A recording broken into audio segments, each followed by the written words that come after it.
The sun had not yet fully risen over Sunrise Ridge when Joe Benedict left his house, feeling the cool morning air on his face. The smell of wet earth hung in the air, carrying traces of the early dawn drizzle. He walked slowly, feeling the weight of years in his legs, but maintaining the rhythm that experience had taught him. The small village of Oak Ridge North was slowly awakening. The first lights appeared in the windows of simple homes, and the aroma of fresh coffee began to spread through the dirt roads.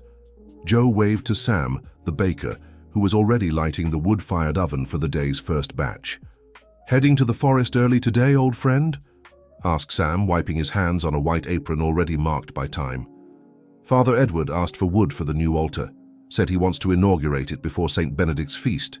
Can't keep the man waiting, can I?" Joe replied with a half-smile. "B. Careful. Mrs. Ruth's been saying the ridge is restless." Joe shook his head, somewhere between respect and disbelief. He knew the old healer's stories, respected her wisdom, but had never been a man to let himself be carried away by superstitions. The forest was his second home. He knew every trail, every tree, every stream like the lines of his own hand. "The Ridge and we've understood each other for more than 50 years, Sam." At the edge of the village, he passed by Ruth's house. The old woman was sitting on the porch, weaving straw with fingers that remained nimble despite her age. Her eyes, clouded by cataracts, seemed to see beyond the visible. She raised her head when Joe approached, as if she already knew he would come. "Good morning, Mrs. Ruth." "Joe Benedict," she answered, setting aside her weaving. "The Ridge called you today. I'm going to get wood for the church altar." The old woman remained silent for a few moments, as if listening to something only she could hear. Then she spoke in a low voice. "The Ridge chooses, Joe. It always chooses." "What do you mean?" "There are things in those woods that aren't of this world. Things that were there long before us, and will be there after we've turned to dust. The Ridge watches, chooses who to protect."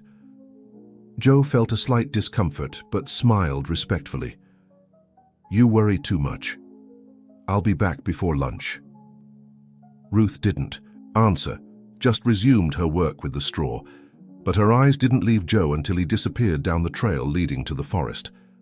As he moved away from the village, Joe noticed the gradual change in the environment. Human sounds, voices, tools, domestic animals were being replaced by the sounds of the forest, or at least they should have been. Today, however, something was different. A heavy silence, almost palpable. The birds were quiet, and even the wind seemed to respect some mute agreement, whispering only lightly among the leaves. As he advanced along the trail, his boots left deep marks in the damp earth. That's when he noticed something strange. Dog tracks. They were clear, recent, following in the same direction as he was, but there were no marks indicating where they came from. They simply began in the middle of the path, as if the animal had appeared out of nowhere. "Must be Tony's dog," he muttered to himself, though he knew Tony's dog was small, and these tracks were from a much larger animal. The sun was now higher, filtering through the gaps in the dense forest canopy, creating patterns of light on the forest floor. Joe continued forward, with the axe firm in his hand and the uncomfortable feeling that he wasn't alone. If this story interested you, don't forget to subscribe to our channel and hit like. Tell us what city you're watching from. We'll continue. Joe advanced deep into the forest, following the trail he knew so well. The silence remained oppressive, disturbed only by the sound of his own footsteps and occasionally the cracking of a dry branch under his boots. He finally reached the clearing where he had identified days earlier the perfect oak for the church altar. The tree stood majestic with its robust and firm trunk. It wasn't one of the oldest in the forest. Joe would never cut down one of those, the centennial guardians that they were. This one was perhaps 30 years old, mature enough to offer quality wood, but young enough that its absence wouldn't unbalance the delicate ecosystem of the forest. "Excuse me," Joe murmured, as he always did before cutting any tree. It was a request for permission from the forest itself, a personal ritual he had maintained since he was young. He positioned himself properly, assessed the direction of the fall to ensure it wouldn't damage neighboring trees, and began work with the axe. The metallic sound echoed through the silent forest like an intruder in a cathedral. With each blow, wood chips flew and the cut deepened into the trunk. As he worked, Joe couldn't shake the feeling of being watched. Several times, he interrupted his work to look around, but saw nothing beyond the motionless trees and the undergrowth. The cut was almost complete when he felt a sudden change in the air. It was something imperceptible to many, but not to a man with decades of experience in the forest. A sudden gust of wind, a subtle change in air pressure, as if the forest itself was breathing deeply. Joe prepared for the final blow, calculating the trajectory of the fall one last time. The tree should topple to the east, where there was enough space and no other significant tree in the way. He swung the axe with precision, hitting exactly the planned spot. A different crack echoed through the air. The wood didn't split as it should have. The trunk tilted to the west, in the opposite direction from what was planned, as if some invisible force was pulling it. Joe's eyes widened in disbelief. In decades of work, he had never seen anything like this. He tried to move away quickly, but his reflexes weren't what they had been in his youth. The trunk fell with a deafening crash, and Joe felt the brutal impact on his right leg. The pain exploded immediately, blinding, making his vision darken for a few moments. When he was able to focus again, he saw that he was trapped.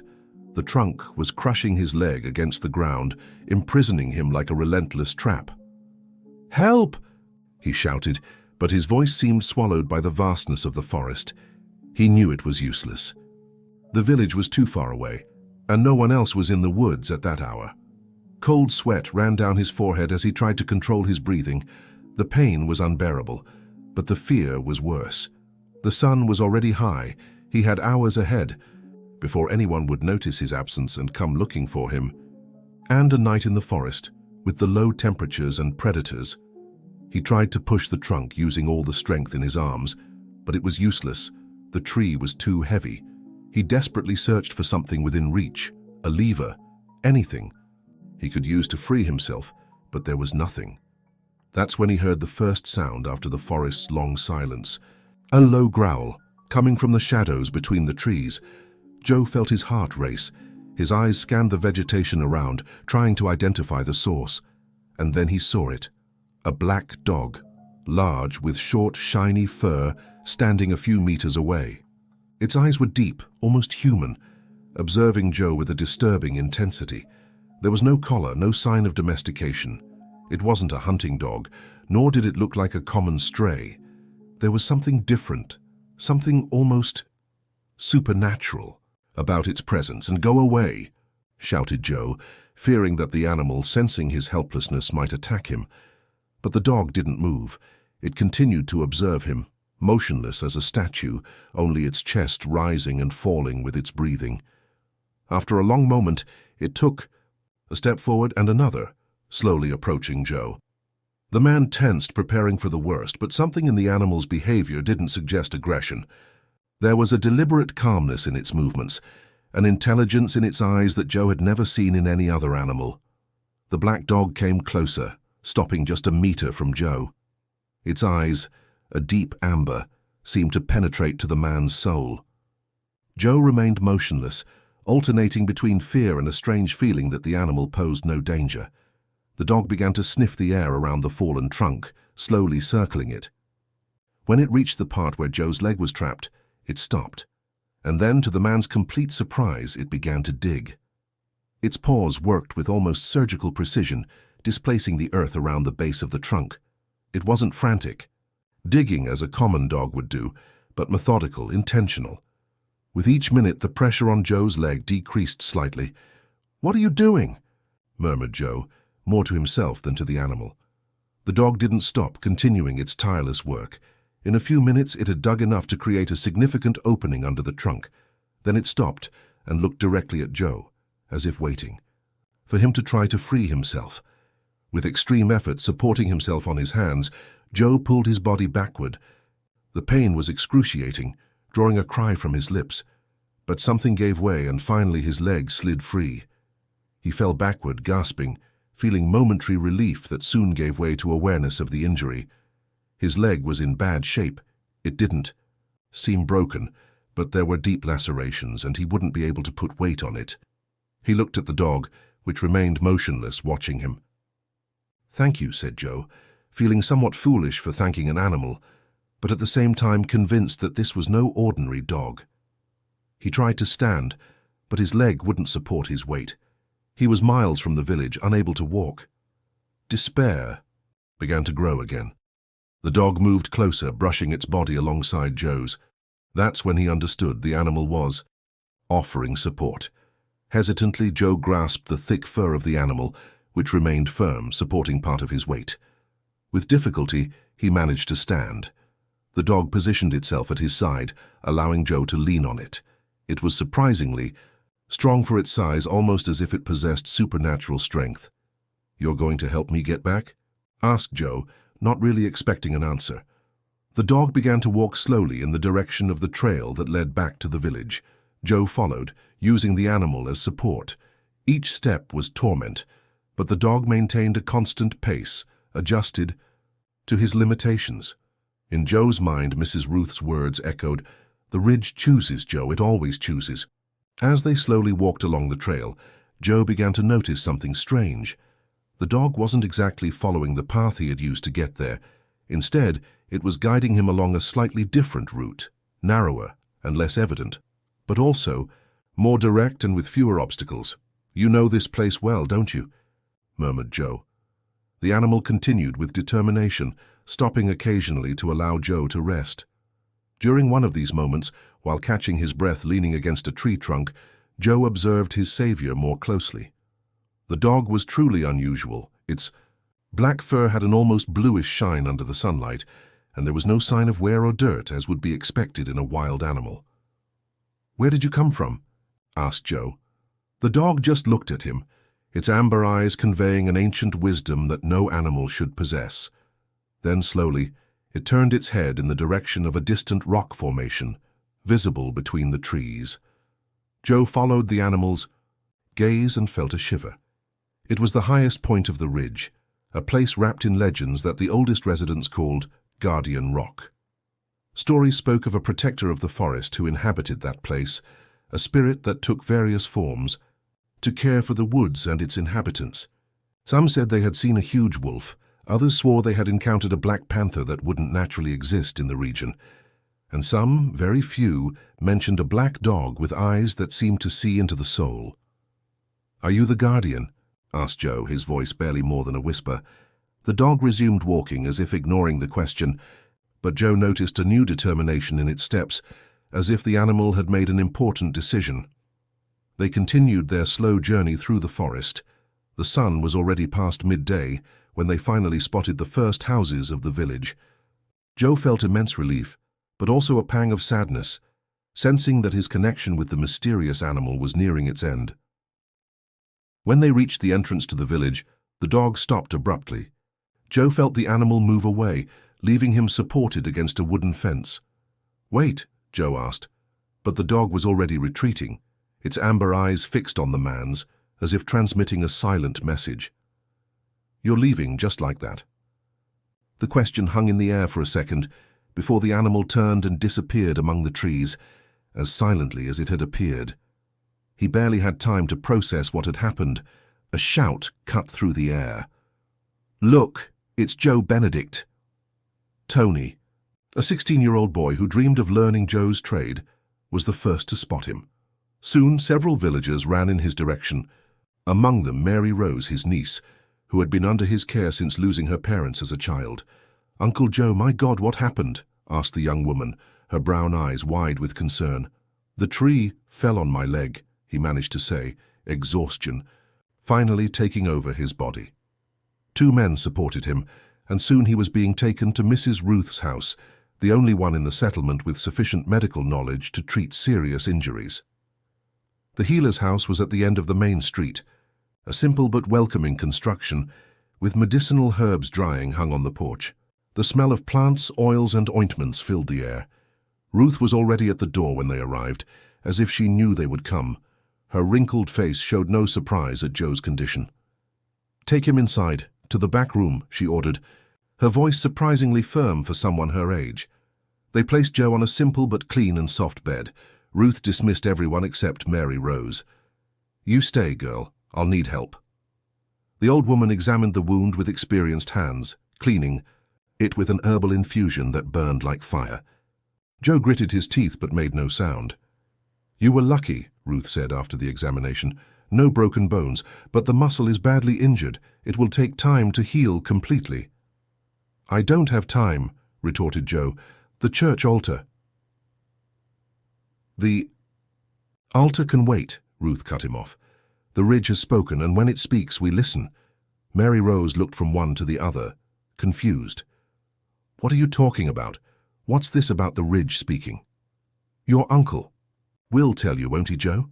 Or would you prefer I tell her?" Ruth was now applying a dark green poultice to the wound, tying it with strips of clean cloth. The relief was almost immediate, the heat of the herbal mixture penetrating the skin and mitigating the pain.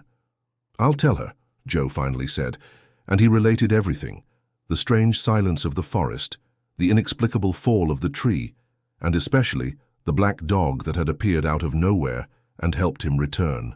Mary Rose listened to everything with growing incredulity. "Uncle, it must have been some village dog that followed you there." "It wasn't an ordinary dog, girl," interrupted Ruth, who was now preparing an herbal tea in a corner of the room. "It was the Guardian." "The Guardian," Mary Rose repeated. "The one from the stories you tell, Uncle Joe?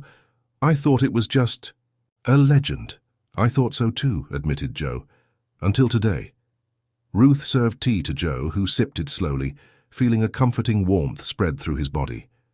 The pain was now just a distant discomfort. "For 3 generations, my family has kept the stories of the Guardian," said Ruth, sitting beside the bed. "My grandmother was the first to see it, then my mother, and finally me, when I was young.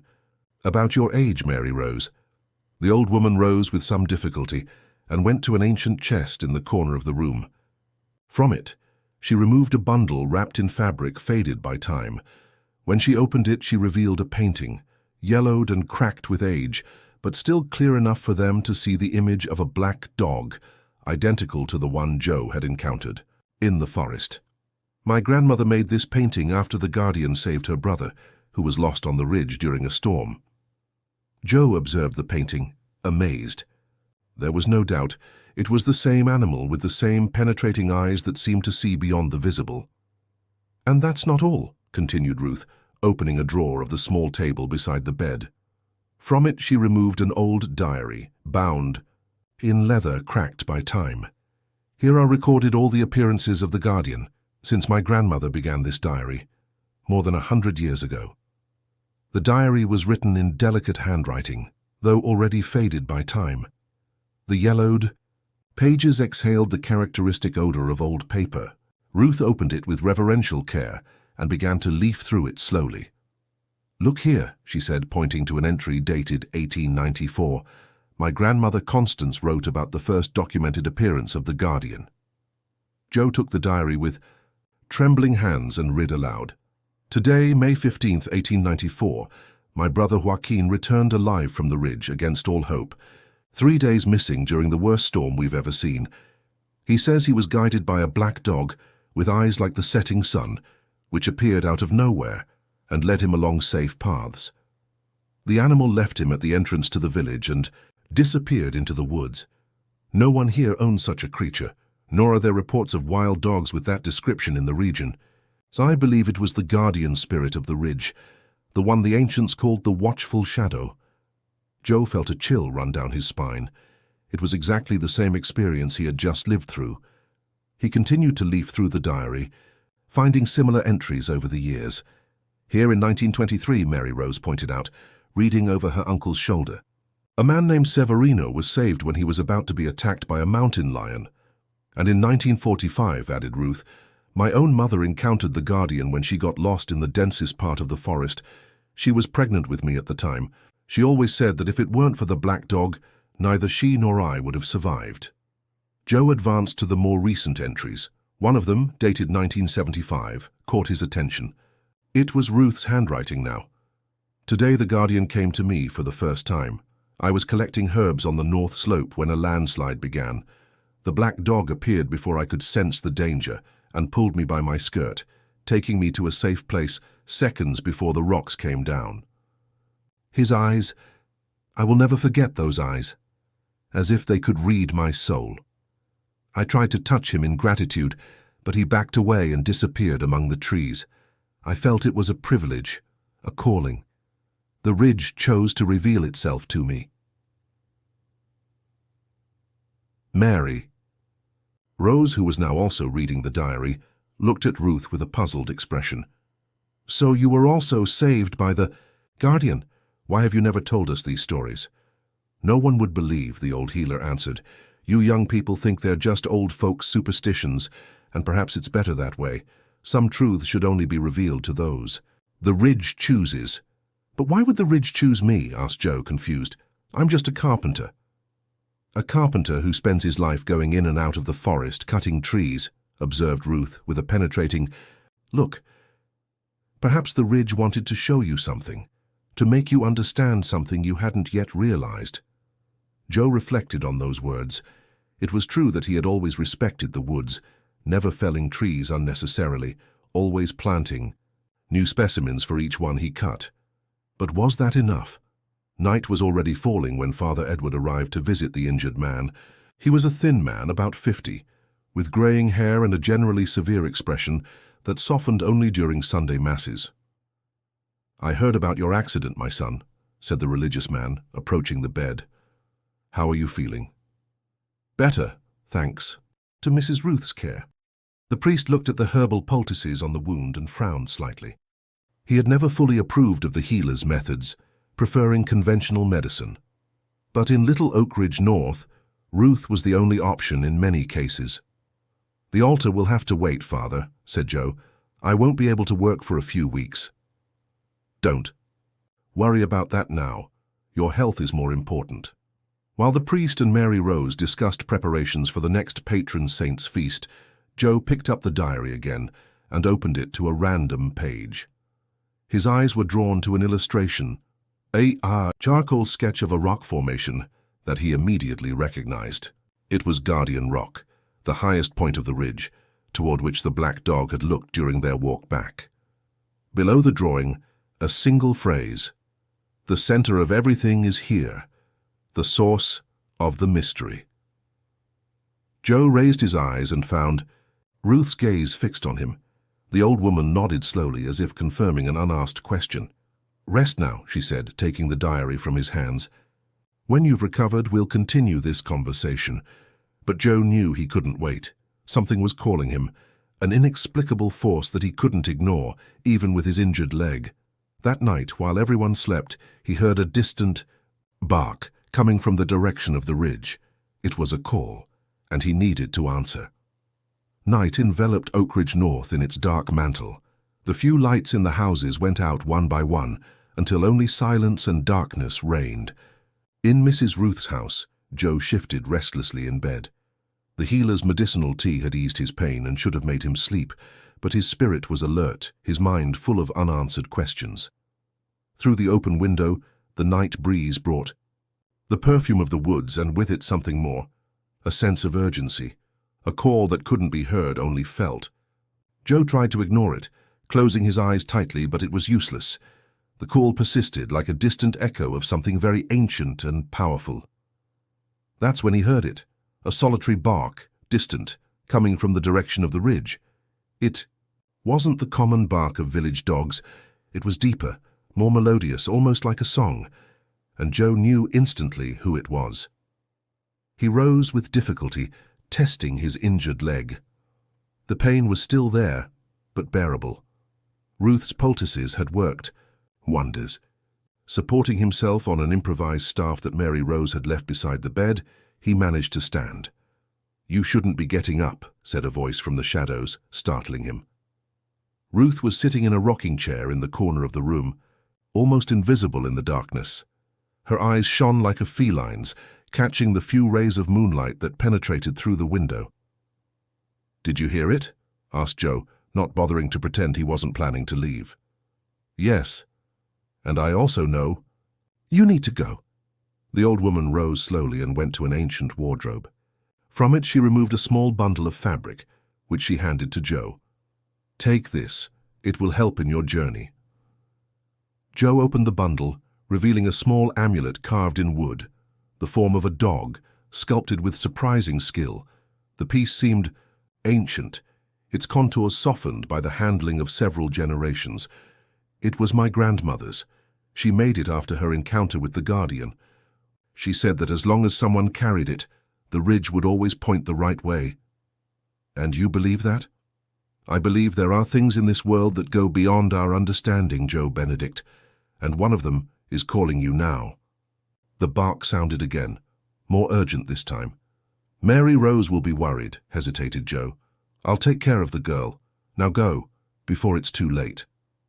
Joe put the amulet in his pocket, dressed quickly, and picked up an old lantern he found in the living room. The bark sounded for the third time when he left the house, now stronger, as if the dog knew he had answered the call. The village slept peacefully as Joe limped down the main street toward the forest trail. The night was clear, illuminated by an almost full moon that bathed the landscape in silver light, making the lantern almost unnecessary. At the entrance to the trail, he stopped for a moment, hesitant. He had never entered the woods at night, and the forest took on a completely different aspect under the moonlight. Elongated shadows, mysterious sounds, the movement of leaves creating hypnotic patterns. A new bark, closer now, gave him the necessary courage. He went forward, using the staff for support and sparing his injured leg whenever possible. The trail was familiar, but the landmarks he used during the day were difficult to identify in the half-light. After about half an hour of slow and painful walking, Joe realized that something was different. The barks had ceased, but he felt he was no longer alone. He stopped looking around and then saw it. The black dog, standing a few meters ahead, its amber eyes reflecting the moonlight as if they were made of liquid gold. "You came to get me again?" asked Joe. The animal didn't move, just continued to stare at him with that disturbing intensity. Then, slowly, it turned and began to walk, moving away from the main trail and entering an almost invisible passage between the dense vegetation. Joe hesitated only a second before following it. The secret passage led along a path he had never noticed, even after decades of exploring the forest. It was as if it had been revealed only now, especially for him. The dog maintained a constant pace, always a few meters ahead, looking back occasionally to make sure Joe was following. With each step, the feeling of being led to something important, something transformative, grew in the man's chest. If this story interested you, don't forget to subscribe to our channel and hit like. Tell us what city you're watching from. We'll continue. The hidden trail wound through the forest, gradually climbing toward the higher parts of the ridge. Joe felt his leg hurt with each step, but an inexplicable determination drove him forward.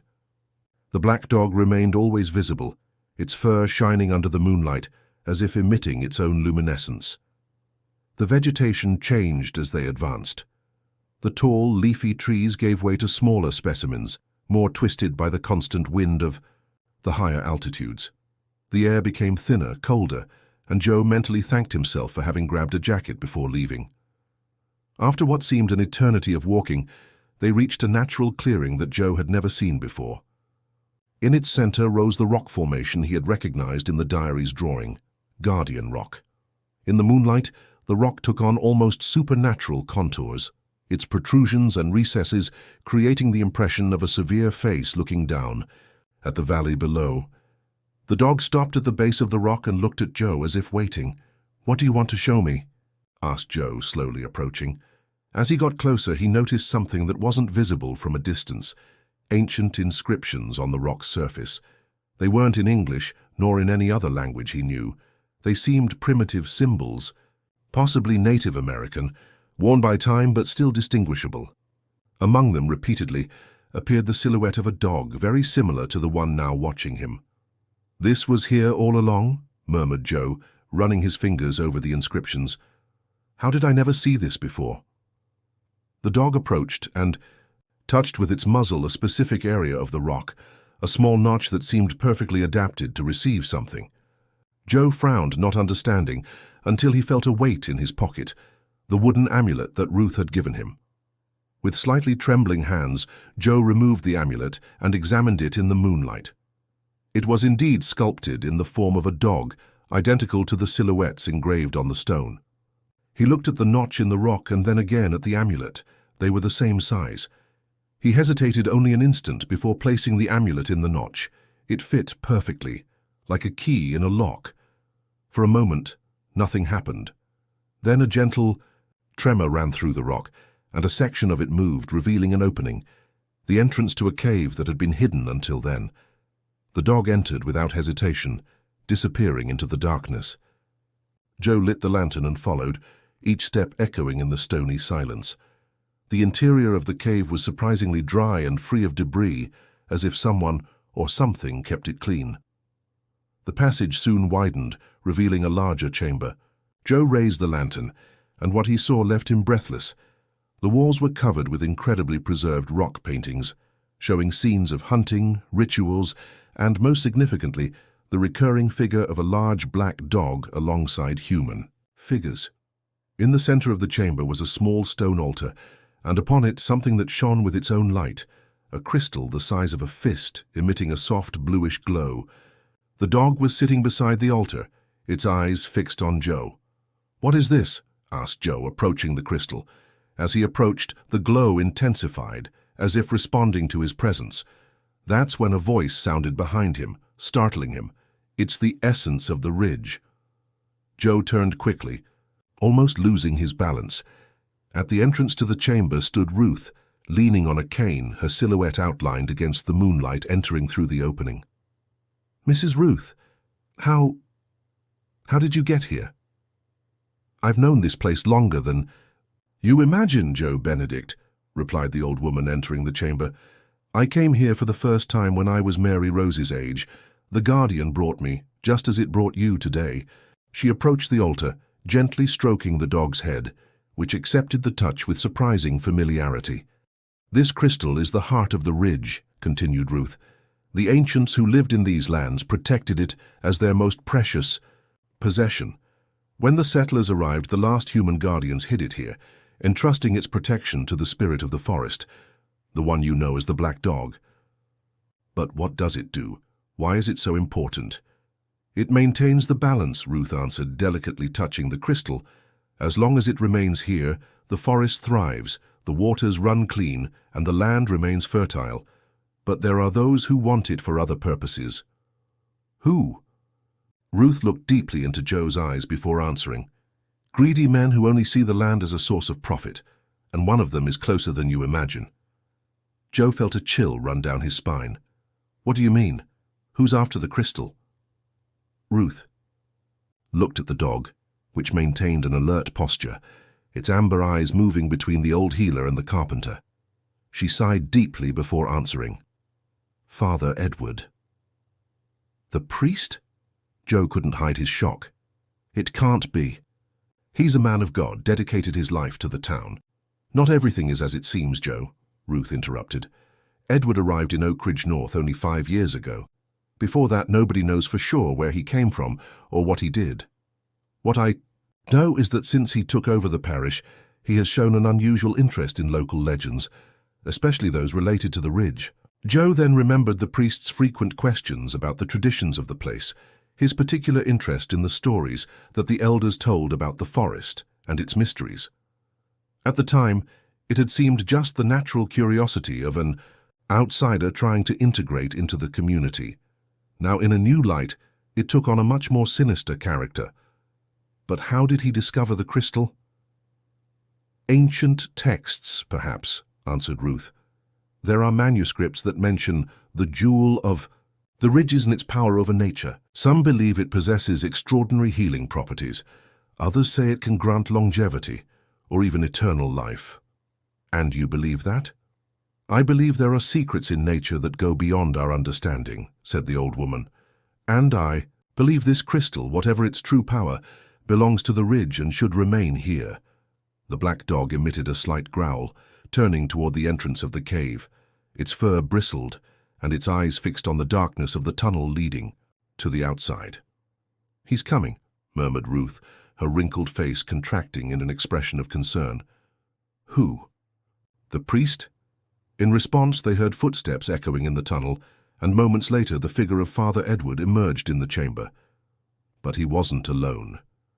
Behind him came Mary Rose, her young face marked by fear and confusion.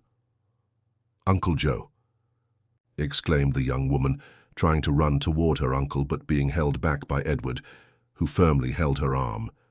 "Stay where you are, girl," ordered the priest, his voice very different from the calm and benevolent tone he used during masses. There was a strange gleam in his eyes when he looked at the crystal. "Finally," he murmured, "after so many years of searching." "Let go of my niece," demanded Joe, taking a step forward, ignoring the pain in his injured leg. "As soon as I get what I came for," Edward replied. "I didn't want to involve the girl, but you left me no choice. I found your bed empty, Joe, and knew there was only one place you could have gone." "How did you know that? How did you find this place?" A cold smile spread across the priest's face. "I've been studying the legends of this region for decades. I've dedicated my life to finding the jewel of the ridge. When I heard about Oak Ridge North and its stories of a supernatural guardian, I knew I was on the right track. I planned each step carefully. Even the idea of the altar was part of the plan. I wanted to observe how you worked with the wood from the forest, hoping that eventually the guardian would reveal itself to you." You caused my accident?" asked Joe, incredulous. "Not directly, but I have to admit I wasn't exactly sad when I heard about it. It was the push that was needed for the guardian to appear." The black dog was now openly growling, its white teeth contrasting with its dark fur, its eyes fixed on the priest. "It won't help, Beast," Edward said to the animal. "I'm immune to your power. This amulet protects me." He pulled a chain from his neck, revealing a small crystal similar, though smaller, to the one resting on the altar. "A fragment I found years ago," he explained. "Just a fraction of the power of the original crystal, but enough to allow me to get here." "And what do you intend to do with it?" asked Ruth, protectively placing herself between the priest and the altar. "Use it as it should be used," Edward replied. "For progress, for development. Do you have any idea of the value the properties of this crystal have for modern science? For medicine? For the pharmaceutical industry?" "You want to sell it," said Joe, finally understanding. "For money." "For her fortune," corrected the priest. "Enough to live several lives in absolute luxury." Mary Rose took advantage of Edward's distraction to pull her arm forcefully, freeing herself from his grip. She ran to her uncle's side, who embraced her protectively. "Don't be foolish, Edward," said Ruth. "The crystal cannot be removed from this place. Many have tried before, and all have failed." "Foolish old woman," retorted the priest, advancing toward the altar. "I have the knowledge they didn't have. I have the fragment that protects me. Nothing can stop me now." He extended his hand toward the crystal, his fingers inches from touching it, when the black dog moved. It didn't attack, as Joe expected. Instead, it looked directly into Edward's eyes and emitted a sound, not a bark or a growl, but almost a word, formed in a language none of them understood, but whose meaning was clear. "No." The sound that came from the black dog's throat paralyzed everyone in the cave. It wasn't natural. No animal should be capable of producing something so close to human speech. Edward stepped back, his face pale in the crystal's bluish light. "What are you?" murmured the priest, his confidence visibly shaken. In response, something extraordinary happened. The dog began to change. It wasn't an abrupt or violent transformation, but gradual, as if the reality around it gently rippled. Its body elongated, rose, and in a few seconds, where the animal had been, now stood the figure of a tall man, with dark skin and black hair that fell to his shoulders. He wore simple clothes, made of what appeared to be tree bark and interwoven leaves. His eyes, however, remained the same, deep amber, ancient as the forest itself. Mary Rose stifled a cry of surprise, clinging more tightly to her uncle's arm. Joe and Ruth observed in reverential silence, as if witnessing a long-prophesied miracle. "I am what you call the guardian," said the figure, his voice deep and melodious, with a slight accent that Joe couldn't identify. "My true name was lost centuries ago, when the last of my brothers left this earth. I have protected the ridge and its secrets since time immemorial. "This is impossible," stammered Edward, though the evidence was before his eyes. "It's some kind of trick, a hallucination." "It's no trick, Father," Ruth intervened. "It's ancient magic, born of this land long before the arrival of the first Europeans. The original peoples of this place knew and respected the Guardian. He was part of their stories, of their rituals." The Guardian nodded, confirming the old woman's words. "Why do you reveal yourself now?" asked Joe, finding courage to speak. "After so many years showing yourself only as a dog?" "Because the threat is greater than ever," replied the Guardian, looking fixedly at Edward. "And because I found in you, Joseph Benedict, someone who might be worthy of knowing the truth." "Worthy?" repeated Joe, perplexed. "I'm just a carpenter." "A carpenter who respects the forest," interrupted the Guardian, "who thanks each tree he cuts, who plants 10 for each one he fells, who knows the paths of the ridge better than anyone, except perhaps Ruth." The old healer smiled, her eyes shining with contained tears. "But we have a more urgent problem at the moment," continued the Guardian, turning his attention to Edward, who was now slowly retreating toward the cave's exit. "You're not going anywhere, Father," said Ruth with surprising authority. As if obeying the old woman's command, a section of the cave wall moved, blocking the exit. Edward looked around, cornered, his face alternating between fear and anger. "What are you going to do to me? Kill me?" he asked, his voice trembling. "We are not murderers," replied the Guardian, "but you need to be tested, like all who come, to this sacred place." "Tested? How?" "The ridge will make the choice." The Guardian raised his hand toward the crystal, which intensified its glow, now emitting rays of bluish light that danced across the walls of the cave. One of these rays struck Edward in the chest, exactly where the fragment of crystal he carried rested. The priest gasped, as if he had received a shock. The fragment on his neck began to pulse with its own light, entering into resonance with the larger crystal. Edward fell to his knees, his face contorted in an expression that mixed pain and ecstasy. "What's happening to him?" asked Mary Rose, her voice barely disguising her fear. "The ridge is reading his soul," explained Ruth. "It's seeing his true intentions, his deepest desires, the truth behind the lies he tells himself." Edward was now shaking violently, his eyes rolling in their sockets. Incoherent words escaped his lips as if he were in a deep trance. "He can't take much more," observed Joe, concerned. Despite everything, he didn't wish to see the man suffer. "It's not the ridge that makes him suffer," said the Guardian. "It's his own secrets, his own choices. The crystal only reveals what's already there." Finally, the ray of light extinguished. Edward fell forward, supporting himself with his hands, breathing heavily. When he raised his face, he was transformed. Not physically, but there was something different in his eyes. A clarity, a painful understanding, as if he had seen an inescapable truth about himself. I understand now," he murmured, his voice almost inaudible. "I saw what would have happened if I had succeeded. I saw the devastation, the pain, all in the name of my own aggrandizement." Tears ran down his face as he spoke, each word seeming to tear a piece from his soul. "The ridge showed you the path you chose," said the Guardian, "and it also showed you that there's still time to choose another." Edward nodded slowly, understanding, penetrating his being like a sharp blade. The fragment of crystal on his neck had lost its glow, becoming opaque, lifeless. "I accept the chance," he said. "I don't deserve it, but I accept it." The Guardian took the fragment and placed it alongside the larger crystal on the altar. Immediately the small piece regained its glow, slowly merging with the main crystal, as if returning to its origin. "The ridge has made its choices," announced the Guardian, "and you have made yours. The balance has been restored for now." "And now," asked Joe, "now you return to the village, live your lives, fulfill your roles, protect the secret." "And what about you?" questioned Mary Rose. "Will you go back to being a dog disappearing into the shadows of the forest?" The Guardian smiled, a smile that seemed to contain the wisdom of centuries. "I take many forms, little one. The dog is just one of them. I'll always be around, watching, protecting.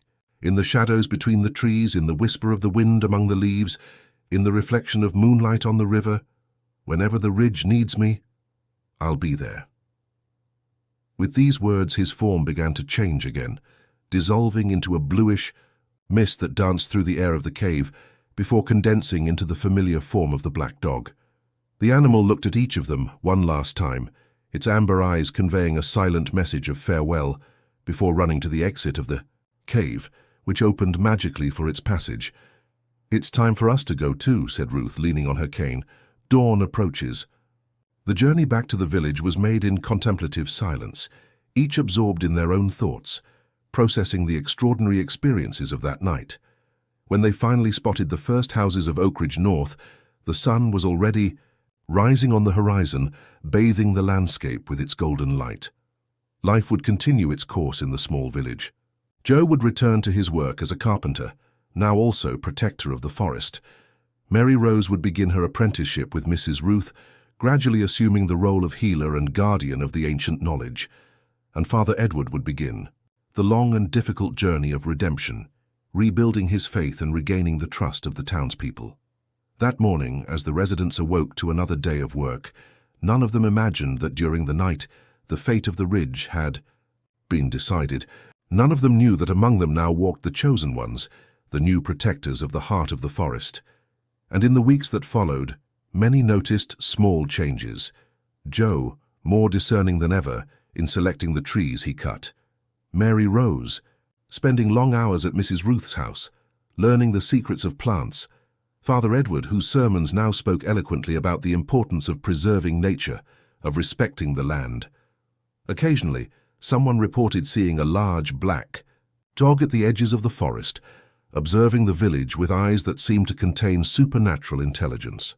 The children called it the Guardian, while the elders just smiled, keeping the ancient stories to themselves. And so life in Oak Ridge North followed its course, protected by the silent vigilance of the ridge and its chosen ones.